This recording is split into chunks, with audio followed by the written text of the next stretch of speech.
guys, my name's Christine and this is Cujo. He's gonna help us out today, or be a menace, either one. So today I'm going to show you how to make a simple project. It's just going to be a cuff, ruffle cuff around your neck, and a set to match your wrists as well. It's really simple. You just need a few things. You need elastic. Any thickness of elastic is fine. I'm going to use a thicker elastic because that's what I have on hand. And then fabric. You'll probably want a softer fabric for this one because it will be sitting on your neck. You can use a thicker fabric if you want to have a crisper edge pressed into the edge of the ruffle. This one's going to have a nice fluffy ruffle because it's a thinner, lightweight fabric. And then you'll need a pair of scissors and a measuring tape. I'm not going to use any pins in this one because this fabric doesn't take pins well. You're welcome to use pins if you want to. So we're going to need two measurements for this one. The measurement around your neck and a measurement around your wrist. If you want to work on a really simple, easy to do project, or you want to teach your kids how to sew, this is a good first beginning sewing project. Let's get started. I'm using inches for my measurements. You're welcome to use centimeters if you prefer, or if it's easier for you, but I am using inches for my video here. So first we're going to start with the measurements around our neck and our wrist. You're going to take a soft tape measure, wrap it around your neck like this. You don't want to tighten it too much because then it's going to be too tight. The elastic is going to pinch and it's going to cut off your circulation and be really uncomfortable.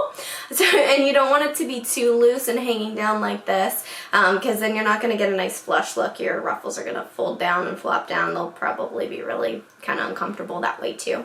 So you just want to take it gently around your neck to where it's comfortable. They usually say, 2 fingers beneath your necklace, and then that's comfortable. Just what's comfortable for you is fine. And then you'll measure where it comes out to. Mine comes to, it's kind of in between 12.5 and 13. If I pinch the 12.5, just kind of fit that around my neck and see how that feels. If it overlaps, that's comfortable. So the second measurement we're going to need is the wrist cuff. So same thing, you'll take the measurement around your wrist and see where that lines up. Mine lines up at like 6 inches. I have pretty small wrists. That would be comfortable for me if I want it down by the very bottom of the wrist. If I want it up just a little bit, I'm going to put that more at 6.5 if I want it to sit a little bit higher. I probably do, so I'm going to go 6.5 for this measurement. I'm going to take those two measurements and use my elastic. So I'm going to do 2 at 6.5 for my wrists, and I'm going to do 1 at 12.5 for my neck. I don't like to overlap my elastic. I like it to sit flush. I think overlapping the elastic makes it kind of bulky, so I'm going to do exactly those measurements. You can feel free to mark this with a pen or a chalk. I don't really like doing either of that. I'm just going to cut it where it's at. So we're going to go 6.5 inches is right there. That's where I'm going to cut my elastic.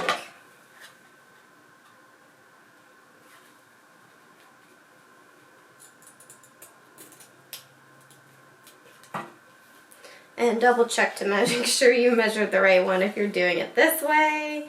And we are good. We have 6.5 inches of elastic there.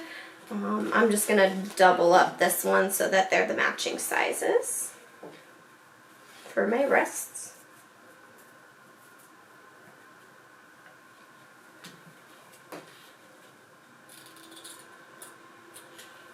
And then the one for my neck, I'm going to go 12.5.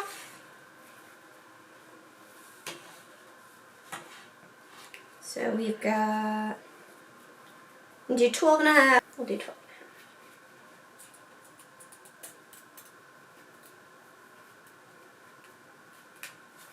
12.5. Alright, so here I should have 12.5 inches of elastic.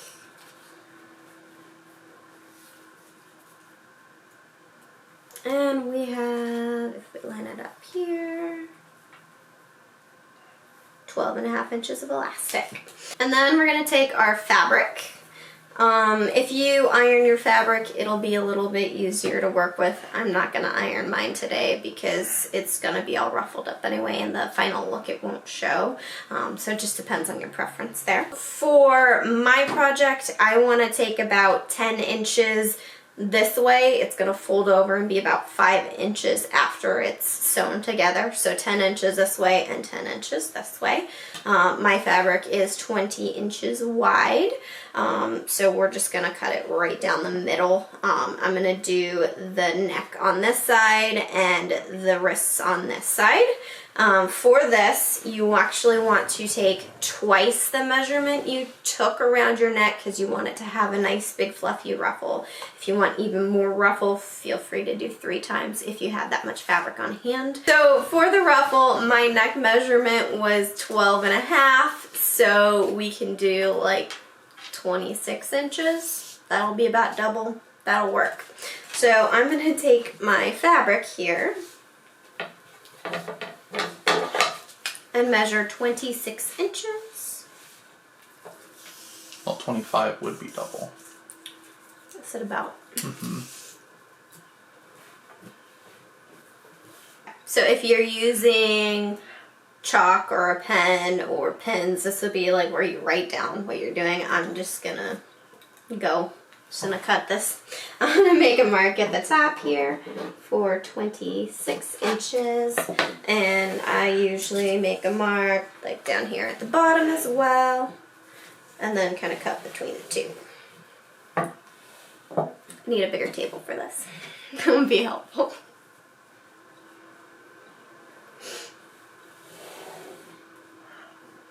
Okay, 26 over here.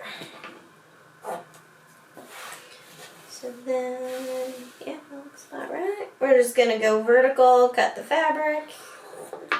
It doesn't have to be perfect because you're gonna ruffle it all together. So if you're a little bit off, that's fine. And now I'm gonna cut my fabric in half because I wanna do half of it for the neck and half of it for the wrists. So I'm going to make sure, I have a fold in my fabric here. I'm going to make sure that that fold is centered. If not, I'm just going to cut along the center. If it is, I will cut along that fold.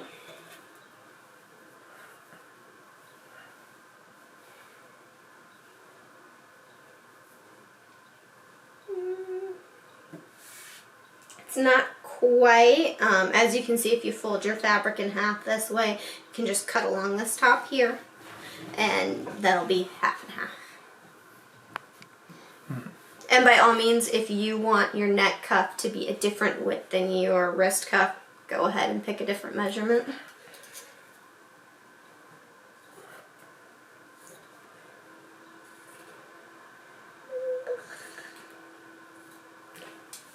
Now we have 2 pieces of fabric.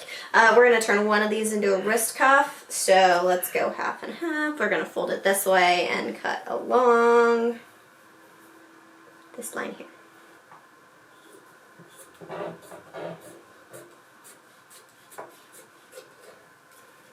Alright, so now we have 2 pieces for the wrist and 1 for the neck.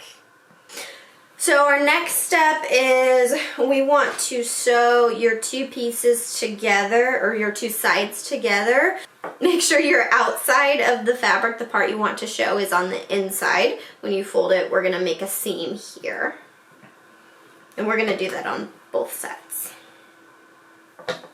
So we're going to sew along the top here. You want your inside to be showing right now. That'll be the part that is not showing on your completed project. So now we're going to go to our sewing machines. I'm going to use a serger for this part just because I like the way it finishes the edge and it's a little bit quicker. If you do not have a serger, you want to, or if you're hand sewing, because you can do it that way too, you want to make just a straight stitch this way and then put a zigzag on the edge just so it's a little bit nicer. If you don't, you can just, if you don't want to zigzag the edge, you can just do your straight stitch. It's going to be on the inside of the fabric anyway. Okay, so we're going to put it in our sewing machine. Zoom in. I'm using a serger, so it takes a little bit off the edge. It just finishes the edge. It makes it a little bit nicer. Make sure your sides are lined up. Like I said, you do not have to use pins. It'll be a little bit easier if you do. Just pin down this side and it'll guide you a little bit more.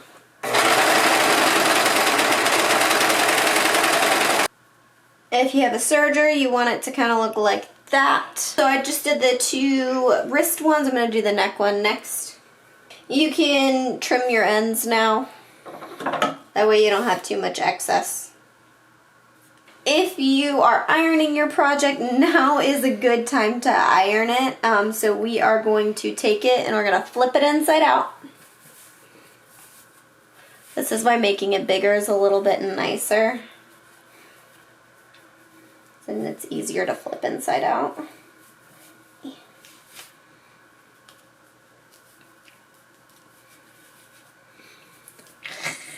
I did this the wrong way. There's an easier way to do this. It's fine, you can show them the easy way in the next one.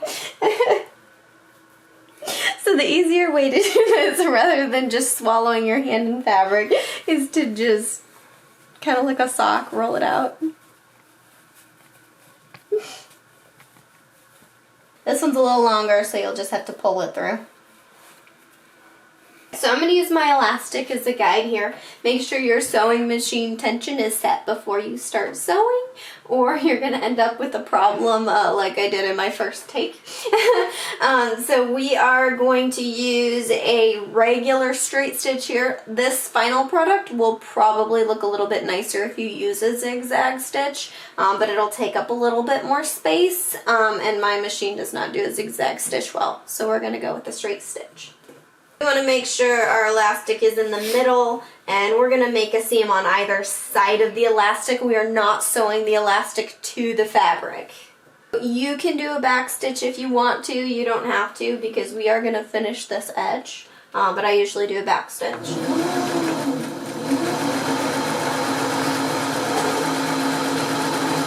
Line your elastic up if you're not marking it or using pins, so that you have a wide enough space for your elastic. So at this point, it is better to have a wider pocket than you need for the elastic than too small, because it's okay if it wiggles around in there a little bit, but you don't want it to be too small.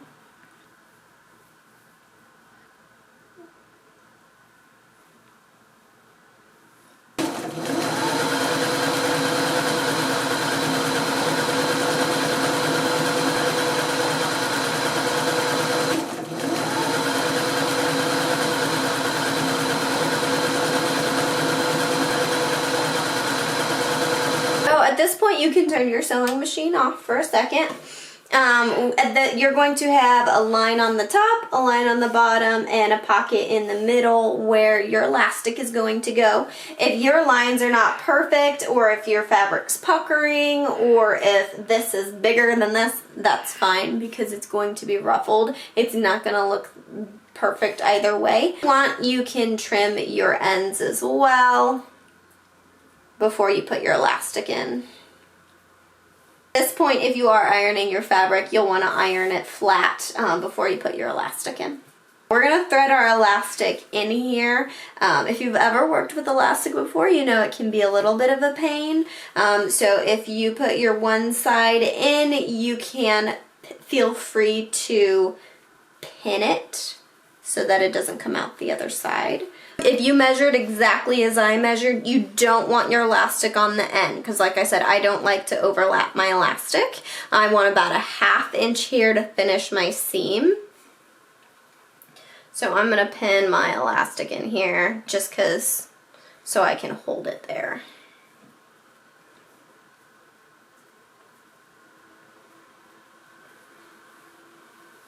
And a lot of people will take either a crochet hook or a safety pin on the one side of the elastic, so you can just pull it through a little bit easier. Then want to scrunch the fabric up so that your elastic comes out this side. That's how you're going to get your nice ruffle effect. This is kind of how I imagine being an inchworm is.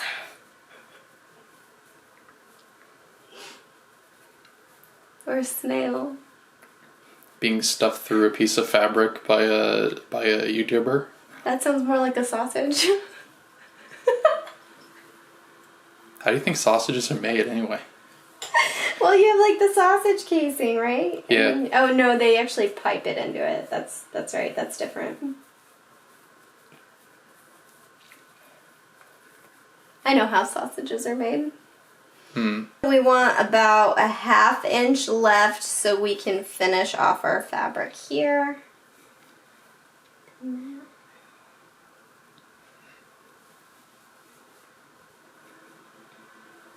Okay, so you're gonna have, you see how we get like a nice fluffy ruffle here? You can move however you want it on there. If you want to sew that ruffle in place, feel free to. So at this point we have a nice ruffle here. That is what the finish is going to look like. We're not going to do a whole lot more to this other than finish up that edge. I'm going to do that to all of my pieces here. So now we have all 3 of our pieces ruffled up. So we're going to sew our elastic onto the ruffle piece. One on the very edge of the elastic and one right next to it. That'll give it a little bit more strength. If you are overlapping your elastic, feel free to just do one. You don't have to go the full width of the fabric, you just have to go where the elastic is.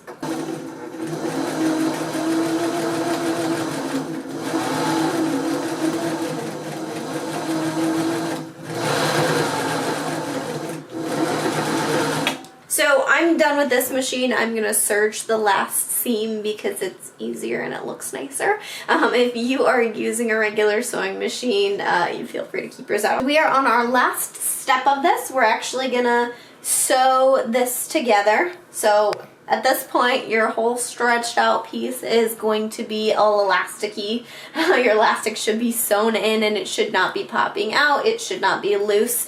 It should be nice and tight. So we're going to take the inside seam. So remember where your original seam was. We're going to make sure that's on the outside. We're going to fold our 2 pieces together and just make a nice seam here.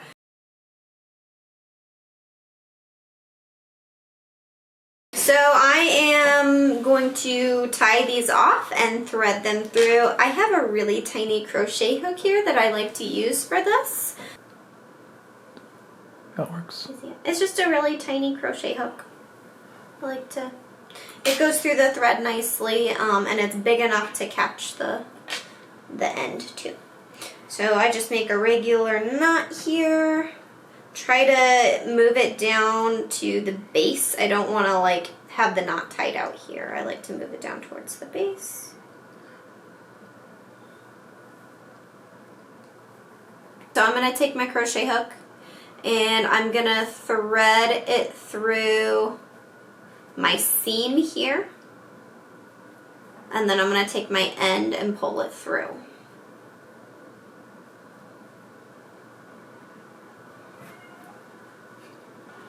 If you don't have a crochet hook, you can use like a regular needle too. It takes a little bit longer and I don't like doing that as much because it's sharp. It'll poke you more. And I found this to be easier. If you don't want that, you can always just tie your knot and cut it off if you don't mind having your knot showing and your end showing. So now we're just going to clip our ends.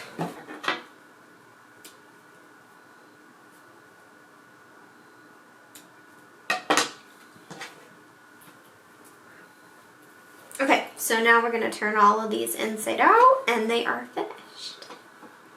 So we're done. We're going to put this on. You want to kind of move your ruffle around so that it sits evenly and is kind of the thickness that you want.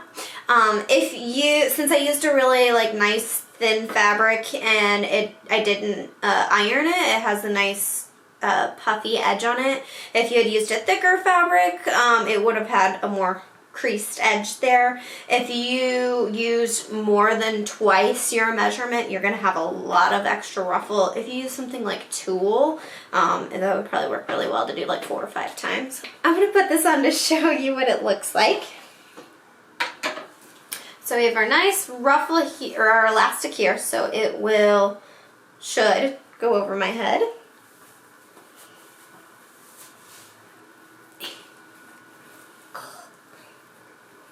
So there you have a very simple ruffle project for necks and cuff ruffles. So this is a simple project because you don't have to sew the elastic this way. That can be a little bit tricky and a little more difficult to take apart if you do mess up.